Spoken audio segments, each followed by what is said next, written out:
સ્વાગત છે રસોડું ઉપસીવામાં।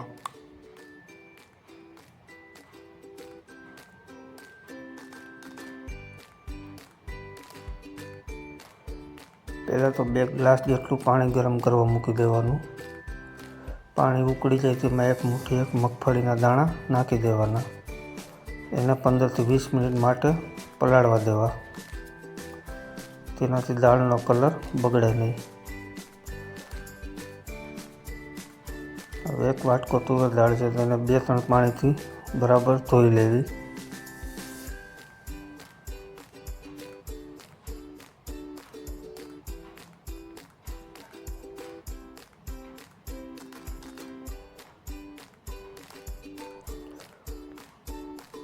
પછી એને 3 થી 4 સીટી કરવા માટે કુકરમાં બાફવા માટે મૂકી દેવી।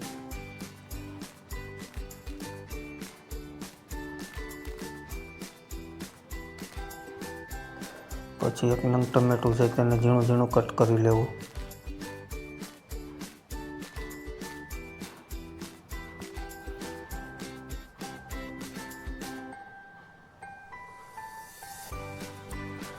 પછી 1 નંગ મરચાંને પણ ઝીણું ઝીણું જ કટ કરી લેવાનું।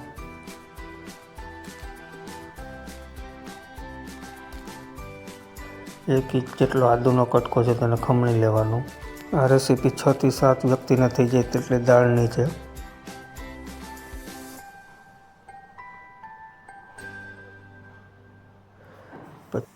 પંદર 20 મિનિટ પલાળી લીધેલી મગફળીના દાણાને પછી અલગ કાઢી લેવાના।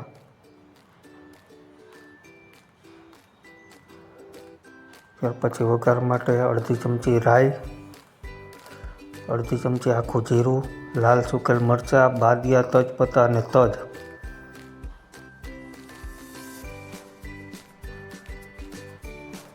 પછી આદુ, મરચાં અને ટમેટાને મિક્સ કરી દેવું।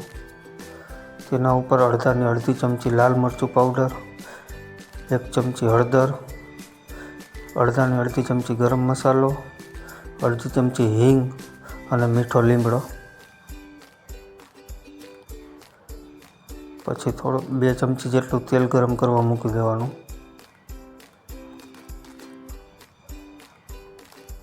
તેલ ગરમ થઈ જાય તેમાં રાઈ, જીરું ને બધો આખો મસાલો તો તે એડ કરી દેવાનો। રાઈ જીરું બરાબર ફૂટી જાય પછી તેમાં ટમેટાં, આદુ અને મરચાંની જે આપણે પેસ્ટ બનાવેલી હતી તે એડ કરી દેવાની અને એડ કરી તરત જ મિક્સ કરી ઉપર બાફેલી દાળ એડ કરી દેવી, તેનાથી મસાલો બળે નહીં।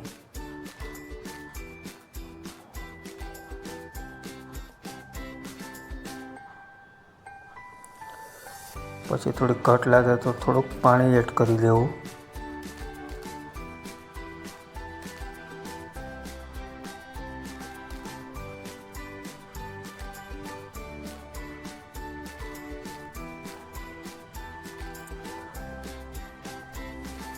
પછી મગફળીના દાણા એડ કરી દેવા, પછી સ્વાદ અનુસાર મીઠું,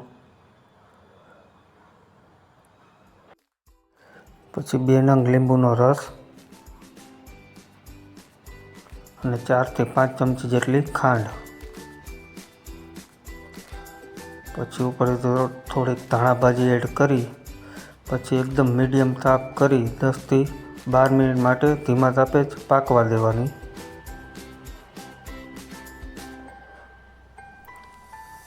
આ રીતે થઈ જાય પછી ગેસ બંધ કરી દેવો।